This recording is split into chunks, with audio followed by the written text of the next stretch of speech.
बहुत बहुत स्वागत है आपका आज के इस स्पेशल प्रोग्राम में। मैं शैला आपका स्वागत करती हूँ। भीमा कोरेगांव पर लिखी गई एक किताब है जो महज एक विचार या षड्यंत्र है। इस विषय पर आज हम बात करेंगे। रोहन मालवतकर ने यह किताब लिखी है और इसी पर जो है विवाद छिड़ गया है। उनके मुताबिक जो है 1 जनवरी 1818 को हुई लड़ाई सिर्फ लड़ाई न होकर एक झड़प थी, या ऐसा कहे कि आत्मरक्षक गतिविधि थी। तो संबंधित पुस्तक में ये लड़ाई पेशवा के खिलाफ नहीं थी, ऐसा कहा गया है। इस लड़ाई को लेकर ये भी दुष्प्रचार किया जाता है कि ये लड़ाई महार सैनिकों और पेशवाओं में नहीं थी, तो अंग्रेजी हुकूमत और पेशवाओं में थी, जो कि सरासर एक गलत है। ये भी गलत प्रचार किया जाता रहा है कि भीमा कोरेगांव का युद्ध मराठाओं और अंग्रेजों के बीच था। ये बात इसलिए भी विरोधाभासी लगती है क्योंकि पेशवाओं ने मराठाओं को हरा दिया था। ऐसे में पेशवाओं के खेमे में मराठा सैनिक शामिल ही नहीं थे, तो ये कैसे हो सकता है कि लड़ाई मराठाओं और अंग्रेज़ों के बीच हुई। अंग्रेज़ों की सेना ने महारों के अलावा ऐसे भी कुछ, अंग्रेज़ों की जो सेना थी उसमें महारों के अलावा ऐसी भी कुछ जातियाँ थी जो पेशवाओं के जुल्म से परेशान थी। महाराष्ट्र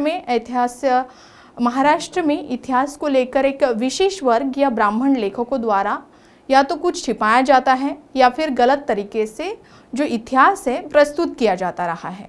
इससे पहले भी बाबा साहब पुरंदरे ने छत्रपति शिवाजी महाराज और संभाजी महाराज के संबंध में गलत लेख और किताबें लिखी थी, जिसका बहुत ज़्यादा विरोध हुआ था और उनके ऊपर शाही फेंकी गई थी। इसका विरोध जो है महाराष्ट्र में व्यापक रूप में देखा गया था। तो इसी प्रकार एडवोकेट रोहन मालवतकर ने इस तरह की विवादास्पद किताब लिख दी है। इस किताब को लेकर महाराष्ट्र के विभिन्न शहरों में रोष होने लगा है, रोष दिख रहा है। और इसी संदर्भ में आज हम बात करेंगे आरपीआई के नेता विवेक चौहान जी से। विवेक चौहान जी हैं, इनके पूर्वज भीमा कोरेगांव के वास्तविक लड़ाई में शामिल थे और वास्तविक में भीमा कोरेगांव की सच्चाई इन्होंने तो बताई है और इस किताब पर उन्होंने रोष भी व्यक्त किया है। तो बहुत बहुत स्वागत है सर आपका। जैसे कि जय भीम सर, जैसे कि कहा गया है कि भीमा कोरेगांव पर जो लिखी गई है पुस्तक, उसमें एक विचार है या षड्यंत्र है, इस पर आपके क्या विचार है सर? जो इस देश के जो राजा थे पेशवा, उनके खिलाफ लड़े और हम ये लड़ाई मराठा वर्सेस ब्रिटिशों की हुई और हमने ब्रिटिशों को साथ दिया। मगर ये लड़ाई कोई मराठा वर्सेस ब्रिटिश नहीं हुई, क्योंकि दास्ता और इतिहास गवाह है कि पेशवा ब्रिटिश कप्तान ने जब लेटर लिखा तो उन्होंने बोला कि पेशवाओं के जुंगल से हमने महाराष्ट्र को सेव किया है जी। ये लड़ाई मराठों के खिलाफ नहीं थी, क्योंकि ये लड़ाई पेशवा राज के खिलाफ थी और ये लड़ाई में हम लोग हमारे जातीय अत्याचार से मुक्ति पाने के लिए, मानव मुक्ति का लड़ा लड़ने के लिए हम ब्रिटिशों के साथ गए। उसके बदले में हमको नौकरी और एजुकेशन मिला, वहां हमारे को महाशय बाबा साहब अम्बेडकर मिले। ये सामाजिक संदर्भ है। मगर इनका ये कहना है कि ये जो लड़ाई है, ये लड़ाई ठोकियन के खिलाफ लड़ी, मगर मार लोगों ने तो ये ठान ली थी कि हमको के खिलाफ ही लड़ना है जी। हमको ब्रिटिशों को ही साथ देना है और हमने ब्रिटिशों को साथ ही इसीलिए दिया कि हम इस देश के अंदर जो वाली विचार है उसको दफनाना चाहते थे, उसको जलाना चाहते थे, उसको काटना चाहते थे। इसीलिए हमने ब्रिटिशों के साथ में खुले आम पे और खुले दिल से हम काम करते थे और उसमें के लिए। मगर ये जो 1 जनवरी 1818 का भीमा कोरेगांव का वास्तव नामक ये जो मराठी लेखक, ये जो रोहन मालवतकर ने लिखा है और उसने बोला है कि ये किताब मैंने लिखा है, मगर ये सही नहीं है। कुछ महीने पहले करने का सौरभ बिरकर करके राइट विचार सरणी का एक इंसान है, उसने कुछ दिन पहले इंस्टाग्राम पे ये जो वर्ड टू वर्ड एक किताब यही डिजाइन की बनी हुई थी और वो उसके नाम से उसको वितरित कर रहा था, एडवर्टाइज कर रहा था। तो ये जो किताब है वो किताब लिखने वाला कोई है और नाम लिखने वाला कोई है।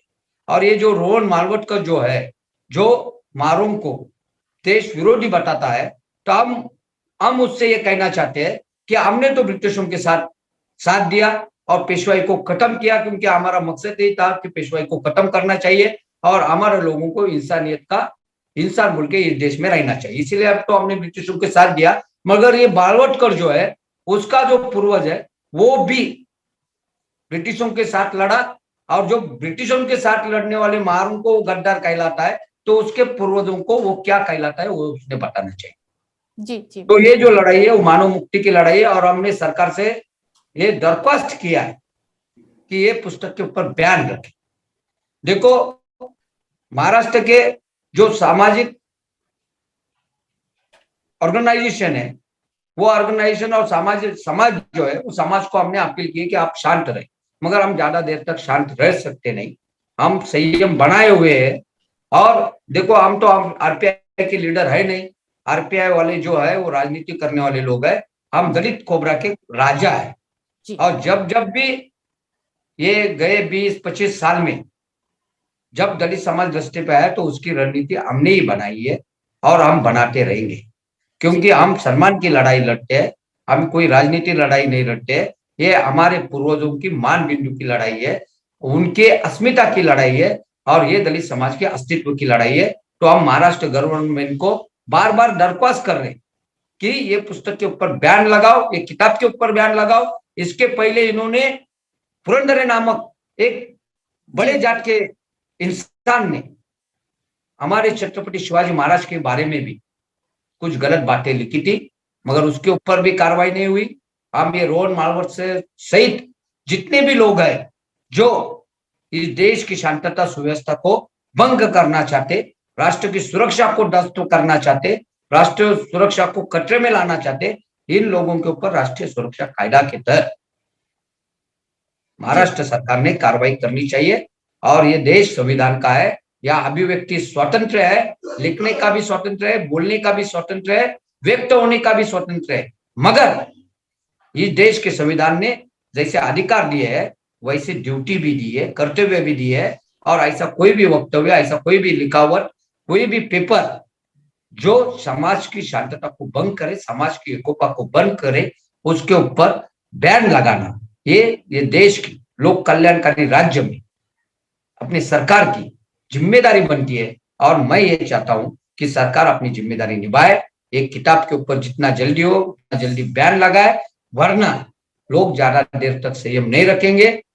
और हम ये चाहते हैं कि महाराष्ट्र कोरोना का ये लहर जाने के बाद अभी उभरता हुआ आ रहा है, तो सरकार, मुझे ये नहीं पता कि इतना होने के बाद भी सरकार ने अभी तक बैन क्यों नहीं लगाया, या सरकार खुद दंगा भड़काना चाहती है और उसका राजनीतिक लाभ लेना चाहती है।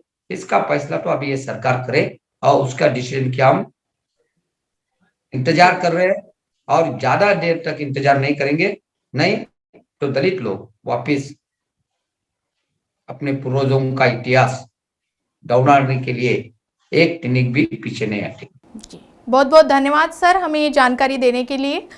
महाराष्ट्र में या फिर देश में कहें तो इतिहास को कहीं ना कहीं छिपाया जाता है, या फिर कुछ वर्ग है, ब्राह्मण विशेष वर्ग है, ब्राह्मण लेखक जो है उनके द्वारा कहीं ना कहीं जो इतिहास है गलत तरीके से प्रस्तुत किया जाता है, और इसी का जो विरोध है जनता करती है, और सच्चाई सामने लाने का प्रयास ये पार्टी कर रही है, जिस तरह से हमें ये जानकारी मिली है। तो अगली बार हम फिर मिलेंगे, आप बने रहिए हमारे साथ।